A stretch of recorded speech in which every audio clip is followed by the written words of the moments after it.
All right, buckle up, everyone, because today's deep dive might feel a little like we're wading into the murky waters of dating advice. But stick with me because this is about way more than just getting a date. We're going to explore the psychology of attraction itself, how it works, especially for women, and why that matters, whether you're looking for love or just want to be better at connecting with people in general. Our main source material today is a guide called How to Get a Girlfriend. Now, before you click away, hear me out. What's fascinating here isn't necessarily the end goal of the guide, it's the way it breaks down how women experience attraction and how different that can be from what men typically experience. Trust me, this is eye-opening stuff, and it can help you in all kinds of relationships, not just romantic ones. It's true. This guide offers a unique window into the female psyche, and it's really valuable for anyone looking to build stronger connections. Exactly. So let's dive in. The guide talks about this thing called the slow burn of female attraction. Yeah. Have you ever noticed how men's attraction can be like bam? Instantaneous. Right. Like a spurt. Yeah. But for women, it's not like that. It's more of a slow build. Way more gradual and a lot more about building trust and familiarity over time. The guide uses this analogy that I love. Imagine you meet someone new. A man might think, okay, she's attractive, I want to get to know her better. But a woman is more likely to be thinking, okay, who is this person? What are their intentions? Can I trust them? It's less about instant fireworks and more about a careful consideration. It makes sense, right? It's like this inbuilt skepticism or need to really assess someone's character before attraction can really kick in. It's not even about playing hard to get or anything like that. It's more like self-protection, making sure someone is worthy of their time and energy. And you know what's interesting? Thinking about it from an evolutionary perspective, for women, choosing the wrong partner always had higher stakes. Exactly. So this more cautious approach totally makes sense. But here's the thing, this difference in how we experience attraction, it can lead to a ton of misunderstandings. Oh, absolutely. Men might mistake a woman's initial hesitation or caution for a lack of interest, when really she's just taking her time getting to know him. So the takeaway here, patience, guys, patience. But the guide doesn't stop there. It goes on to lay out 3 common mistakes men make that can actually hinder attraction even when they're trying to build a connection. And I think this is where things get really interesting. Agreed. And it's not about manipulation or playing games. It's about understanding the subtle dynamics at play and avoiding pitfalls that can really sabotage a budding connection. Ready to dive into those mistakes? Absolutely. Hit me with mistake number 1. Okay, so the guide calls this seeking rapport too hard. Basically coming across as needy or insecure. Okay, so can you break that down a little? What does it actually look like? It's that overeagerness to please or get approval. And ironically kind of backfires Nah. because it signals a lack of confidence in yourself. So we're talking constantly agreeing with everything someone says, trying too hard to impress them, bending over backwards to do them favors, those kind of things. All red flags. Think about it. Real confidence comes from within. It's about being comfortable in your own skin, knowing your worth, and not needing that constant validation from others. So not pretending to be someone you're not. It's more about recognizing your own value and just letting that shine through naturally. Exactly. Authenticity is key. People can spot a fake a mile away. True connection can only happen when you're being real. Got it. Mistake number 1, avoid seeking rapport too hard. Find that sweet spot of showing interest without being overeager. Okay. What about mistake number 2? This one's a little sensitive and needs careful handling. Avoiding physical contact. Now, we're obviously not advocating for crossing boundaries. Right, respecting boundaries is absolutely paramount. But I'm sensing there's a nuance here the guide is getting at. There is. Avoiding touch altogether can actually work against you, especially when you're trying to build attraction. Appropriate touch, used respectfully, can actually enhance trust and connection. It makes sense when you think about it. There's a reason we hug our friends or give a high five for a job well done. Touch can be a powerful way to communicate. And there's science to back this up. Studies show that touch releases oxytocin, that bonding hormone. It fosters a sense of closeness. So we're not talking about grand gestures here, more about the subtle touches that occur naturally in conversation, a light tap on the arm to emphasize a point, or a playful nudge when you share a joke. Yeah, exactly. The key is to start small and pay close attention to comfort levels. Touch should always feel natural and never forced. It all comes back to reading the other person's cues, respecting their boundaries every step of the way. Which brings us to mistake number 3, Failing to flirt. Ooh, the F word. I know, right? Some people cringe at the mere mention of flirting, but I think the guide defines it in a way that feels more relatable. More about creating this playful and engaging dynamic. Not cheesy pickup lines or anything like that. So more like that playful banter, witty remarks, or genuine compliments that make someone feel seen. You got it. It's all about creating some tension, some anticipation, keeping things interesting. The guide gives a great example. Imagine someone mentions they love a certain band. You could playfully tease them about their questionable taste in music just to create that little spark. Exactly. It's all in good fun, of course. It's about those little moments of lighthearted connection and injecting a little bit of playful energy into the interaction. I love that. So mistake number 3. Don't shy away from flirting. Embrace the playfulness. Tease a little. Offer genuine compliments and keep things engaging and fun. Now I'm curious about this concept the guide calls the tipping point. Can you explain what that means? You bet. The tipping point is that moment when someone goes from seeing you as just an acquaintance to someone they might be romantically interested in. It's not about a single action. It's about everything we've been talking about coming together. All those little things building up. So there's no secret formula or checklist to make someone fall for you? Nope. Trying to force things or manipulate someone. That's a recipe for disaster. True attraction needs time and space to blossom organically. It's about showing up as your best self, consistently building rapport, and allowing the connection to unfold at its own pace. Like a delicate flower, you can't force it to bloom. You nurture it patiently and trust the process. And speaking of blossoming, I think we're ready to move on to the next phase of our deep dive, where we'll explore the deeper qualities that truly drive attraction. You know what? I'm totally on board with that, because I think what a lot of people want to know is it all about looks? Or is there more to it? I have a feeling this is where things get really juicy. So attraction is about way more than just surface level stuff. Right. It's those deeper qualities that really draw people in. Confidence, authenticity, zest for life. Yeah. Those kinds of things. But how do we actually cultivate that? How do you radiate those qualities so people can see them? Well, the guide has some really fascinating insights on this, and it all starts with presence.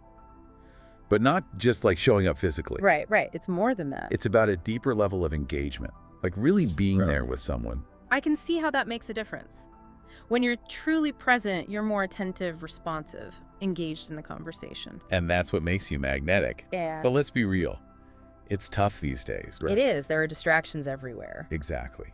So how do we actually become more mindful and engaged? The guide offers a couple practices that I think are really helpful. Okay, I'm all ears. First, mindfulness meditation. Even just a few minutes a day to focus on your breath and observe your thoughts without judgment. That can really make a difference. It can. Yeah. It helps you become more aware of your internal state, which then translates to how you show up in your interactions. Interesting. Okay, what else? Active listening. Yeah. And I don't mean just hearing the words someone is saying. It's more than that. Way more. It's absorbing their message, both verbal and nonverbal. Making eye contact, nodding to show understanding, asking clarifying questions. It shows you're really tuned in. I know from personal experience, when I feel truly heard by someone, it creates an instant connection. It's powerful. And active listening goes beyond just making the other person feel good. Right. It helps you gather information, understand different perspectives, and build a more nuanced understanding of whatever you're talking about. So win-win. I like that, a win-win. So presence is about shifting the focus from yourself to the other person, truly being there with them in the moment. Exactly. Now let's talk about nonverbal communication, because that plays a huge role in projecting presence too. Oh yeah, body language, facial expressions, tone of voice. All of it. Think about it. You could be actively listening and engaged, but if your body language is saying, I'm bored or I don't care, it's going to send a mixed message. A mixed message, for sure. So if you're going for confidence, stand up straight. Make eye contact, speak in a clear, assertive tone. It's about aligning your inner state with your outer presentation. Exactly. Authenticity. And authenticity is a key ingredient in attraction, because people can sense when you're being genuine. And that makes you relatable, trustworthy, and ultimately more attractive. So much of this comes back to being your best self, not trying to impress or manipulate, just showing up authentically and letting your true personality shine. It's a powerful approach, and the best part, it benefits you in every area of life, not just romance. Cultivating presence can enhance your communication, deepen your relationships, and help you navigate the world with more confidence and ease. It's like leveling up your entire life. It really is. Now, ready to tackle another piece of the attraction puzzle. Okay, lay it on me. Let's talk about charisma. Oh boy, here we go. Isn't charisma something you're born with? Like you either have it or you don't? Well, the guide actually argues that while some people may be naturally more charismatic, it's a skill that can be learned and developed over time. Okay, so there's hope for the rest of us. There's always hope. They break down charisma into these key components, and one of the most important is storytelling. Storytelling. I love a good story, but what does that have to do with charisma? Everything. Think about it. Humans are hardwired to connect through stories.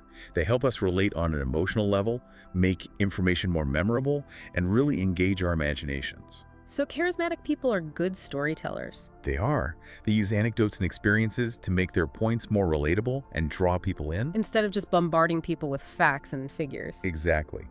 So the guide gives some tips on how to become a better storyteller. Okay, like what? Focus on personal anecdotes and experiences, things that people can connect with. Personal stories make you more approachable. It's like inviting people into your world and letting them see things from your perspective. And use vivid language and sensory details to really bring your stories to life. Instead of just saying, I went to the beach, describe the feeling of the warm sand or the sound of the waves. Exactly. You want to paint a picture for your listener, make it a more immersive experience. And don't forget about pacing and delivery. A well-paced story with strategic pauses and variations in tone can keep people on the edge of their seats. It's like conducting an orchestra with your voice. The highs, the lows, the crescendos. I love that analogy. You're using your voice as an instrument to create an experience. So storytelling is one element. What else makes someone charismatic? Humor is a big one. Yeah, but some people are just naturally funny, right? I'm not sure I can learn that. It's not about being a stand-up comedian. It's more about having that playful, lighthearted attitude, finding the humor in everyday situations. So it's a mindset shift. It is. The guide suggests paying attention to what makes you laugh and bringing those elements into your interactions. If you love puns, throw some puns out there. If you enjoy witty observations, share those. It's about being authentic to your own sense of humor. Exactly.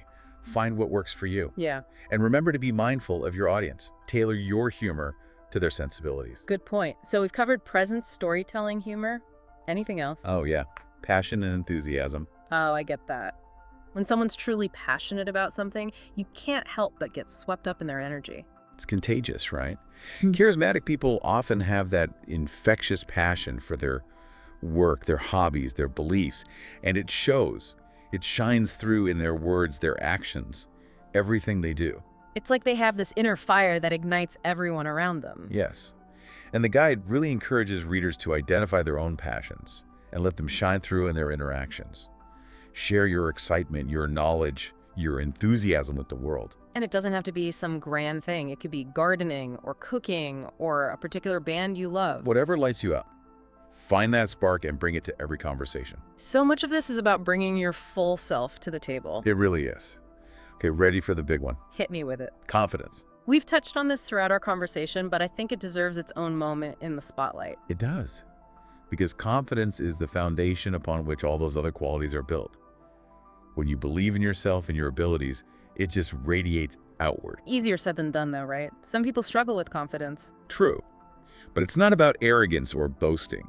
It's about knowing deep down that you are worthy, capable, deserving. It's an inner knowing. An inner knowing, exactly. And one way to build that is to focus on your accomplishments, both big and small.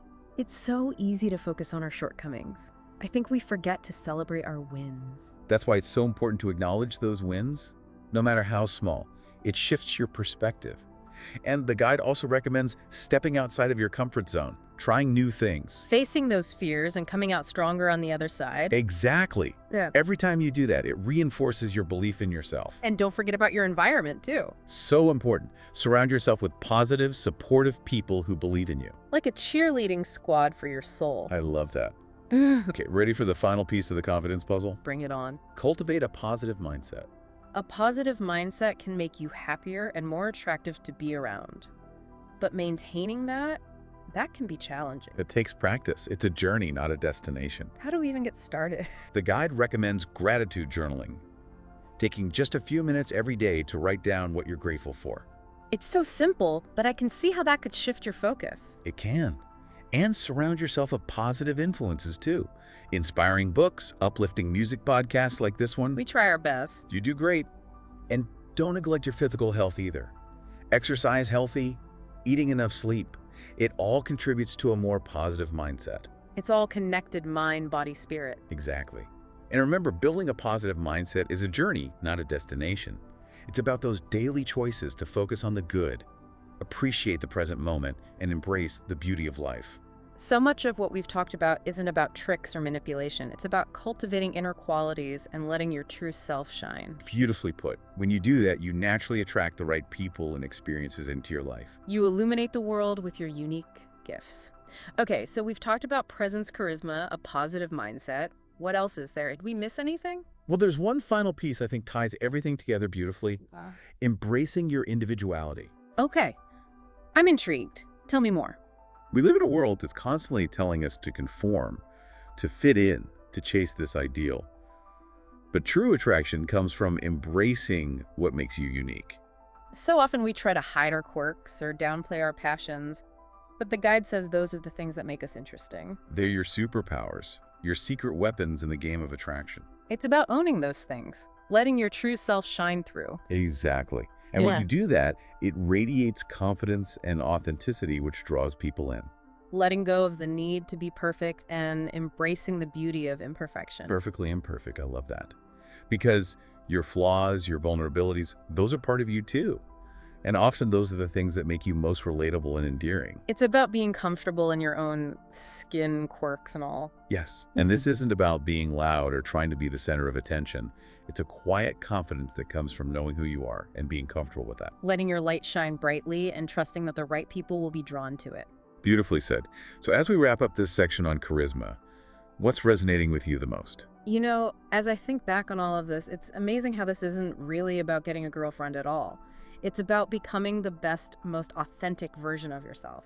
That's a brilliant insight. It's personal growth, self-discovery, cultivating those qualities that make you magnetic and just fulfilling to be around. It's about creating a life you love, filled with meaningful connections and experiences, and then the right relationships will naturally follow.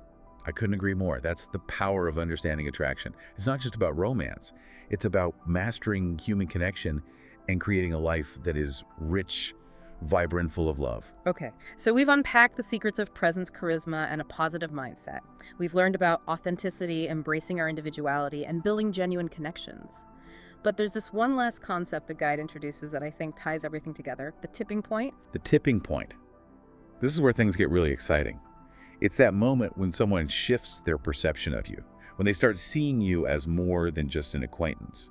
Okay, I'm on the edge of my seat here. Tell me more. It's when all those subtle cues, those moments of connection, those flashes of charisma come together to create something more. So it's not one single thing you do, it's the culmination of all those little moments building up to it. Exactly. You can't force it.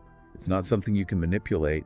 It happens organically when you're being your true self, engaging genuinely and building that connection based on shared values and interests. So you have to trust the process, be patient, let things unfold naturally. You got it. And the guide talks about a few key factors that contribute to reaching that tipping point. Like what? Authenticity. We've talked about this a lot, but it's so important. When you're being true to yourself, that shines through. And it's incredibly attractive. People can spot a fake from a mile away. Being genuine builds trust and connection that you just can't force. You can't. Another key factor is vulnerability.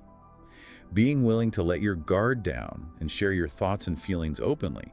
It creates intimacy and allows the other person to connect with you on a deeper level. It's about being real. Yeah. Letting go of that need to be perfect and letting yourself be seen for who you truly are. Exactly. And that doesn't mean oversharing or dumping your emotional baggage on someone. Right. It's about finding that balance between being open and authentic without overwhelming the other person. Exactly. It's about being selective and sharing appropriately as the relationship develops. Now, another important factor is shared experiences.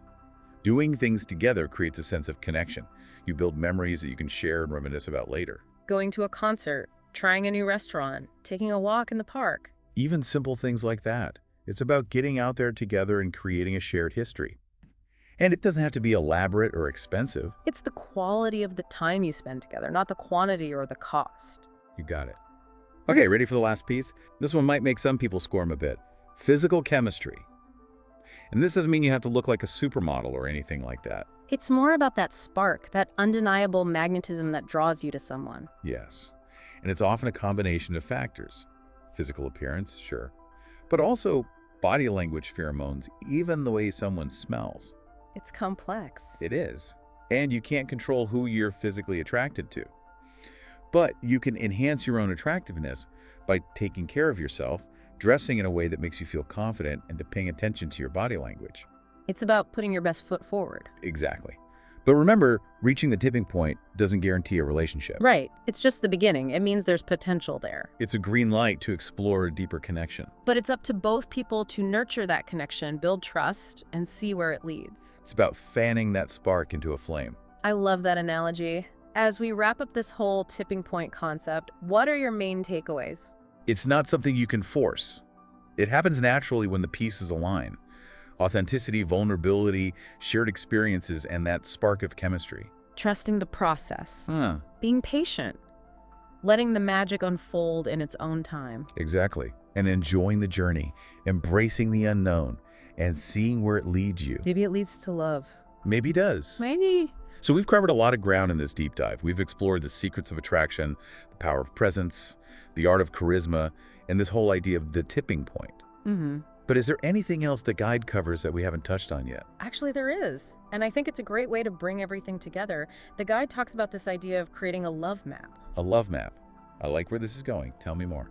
It's based on the work of Dr. John Gottman, who's this renowned relationship expert. And essentially, it's like a roadmap to your partner's inner world. So like a blueprint to understanding who they are at their core. Exactly. It's about their hopes, dreams, fears, values, experiences, all of it. And building this love map, it's an ongoing process, right? It's not a one-time thing. It's about asking questions, listening attentively, paying attention to the little things that reveal what makes them tick. It's showing genuine interest and curiosity in their world. And the guide gives some really great questions to get you started. Things like, what are your partner's biggest dreams? What are their deepest fears? What are their favorite childhood memories? What are their values and beliefs? What are their love languages? What makes them feel loved and appreciated? Those are such great questions. Asking those and really listening to the answers, that can create a whole new level of understanding and intimacy. It goes way beyond just surface level conversation. And it's not just about gathering information. No. It's about using that knowledge to connect with them on a deeper level. Speaking their love language, appreciating their quirks, supporting their dreams. Creating that space where both partners feel truly seen, heard, and understood. That's a beautiful vision of a truly connected relationship. But how do we actually build this love map? What are the practical steps? Well, the guide suggests different techniques. But one of the simplest and most effective is just setting aside dedicated time for conversations. Like a weekly date night or a Sunday morning coffee ritual. Exactly. Or even just a few minutes before bed each night. The key is to create a space free from distractions where you can both really focus on connecting with each other. It's like creating a sacred space for intimacy. Exactly. And the guide also suggests incorporating fun and playful elements into it. Like you could create a love map game where you write down questions for each other. I love that. It takes the pressure off and makes it more enjoyable. Right. It's about making it feel like a shared adventure, a journey of discovery into each other's hearts. You know, I'm realizing as we talk about this love map idea that it's not just for romantic partners. You're so right. Think about your friendships, your family, even your work colleagues. Imagine if we all took the time to create love maps for the people in our lives. How much deeper would those connections be? It's mind-blowing, isn't it? And it all goes back to that core idea of authenticity, that magnetic pull you feel when someone is truly comfortable with who they are. It's about letting go of the masks we wear and letting our true selves shine through. In a world that's constantly telling us to fit in, this guide reminds us that true connection comes from embracing our individuality. And that's such a powerful message. It's so easy to get caught up in trying to be someone we're not. But at the end of the day, the most attractive thing you can do is be yourself. And it takes courage to share those qualities with the world, to let our authentic selves be seen and appreciated. It does. But the rewards are immeasurable. It's like stepping into our power, embracing our worthiness, and showing up in the world as the most vibrant versions of ourselves. I love that. As we wrap up this deep dive, I keep coming back to a question that the guide subtly poses throughout. It's not explicitly stated, but it's woven throughout the entire narrative. Oh, I know exactly what you're talking about. What is it? If attraction, especially for women, is about this slow burn, this gradual building of trust and familiarity, how might that change our approach to meeting new people, even in non-romantic settings? That is such a powerful question. It challenges us to rethink everything we thought we knew about how we connect with others. Instead of trying to impress someone or win them over instantly, what if we focused on just being present, being genuine, and letting the connection unfold organically? Embracing the beauty of the unknown, letting things develop at their own pace. Trusting that authentic connection will emerge when the time is right. That the most meaningful relationships are often the ones that simmer slowly over time. Like a fine wine. What a perfect way to put it. This deep dive has been about so much more than just getting a girlfriend. It's been about understanding human connection and learning how to build relationships based on mutual respect, trust, and genuine attraction. It's been a journey of exploring all the different facets of human connection. And the best part is these insights can help us create more fulfilling relationships in all areas of our lives. Absolutely. And until next time, keep diving deep and keep those connections sparkling. It's about creating those moments of connection in the everyday, those little adventures that build memories and strengthen the bond between you. Right. And you know what? This whole idea of the love map, it's not just for romantic relationships. You're right. It applies to friendships, family, even colleagues at work. Absolutely. If you took the time to create a love map for everyone you interact with. Imagine how much stronger those bonds would be. And it all comes back to authenticity, that magnetism you feel when someone's just completely comfortable with who they are. It's like they're giving you permission to do the same. Letting go of the masks we wear and allowing our true selves to shine through. In a world that's obsessed with fitting in. This guide reminds us that true connection comes from embracing what makes us unique. I love that. It's a reminder that the most attractive quality you can possess is being yourself. And it's not always easy. It takes courage to be vulnerable, to let your true self be seen. But the rewards are so worth it. When you connect with people authentically, it's magic. It's like stepping into your power, owning your worthiness, and showing up as the best version of yourself. Okay, so as we wrap up this deep dive, I keep coming back to this question that the guide kind of subtly poses throughout. Oh, I know exactly what you're talking about. The big question. If attraction, especially for women, is about the slow burn, that gradual building of trust and familiarity, right, how does that change our approach to meeting new people, even in non-romantic settings? That's such a thought-provoking question. It challenges us to completely rethink how we approach building relationships. What if instead of trying to make a big impression right away, Instead of putting on a show, we focused on being present, being genuine, letting the connection unfold naturally? embrace the unknown. Trust that authentic connection will emerge when the time is right. And that's sometimes the most meaningful relationships. They're the ones that develop slowly over time. Like a fine wine. I love that analogy. This deep dive has been about so much more than just dating. It's about understanding human connection and building relationships built on respect, trust, and genuine attraction. It's been a journey of exploration. And the best part is, these insights can help us create more fulfilling relationships in all areas of our lives. That's what it's all about. And until next time, keep diving deep and keep those connections sparkling.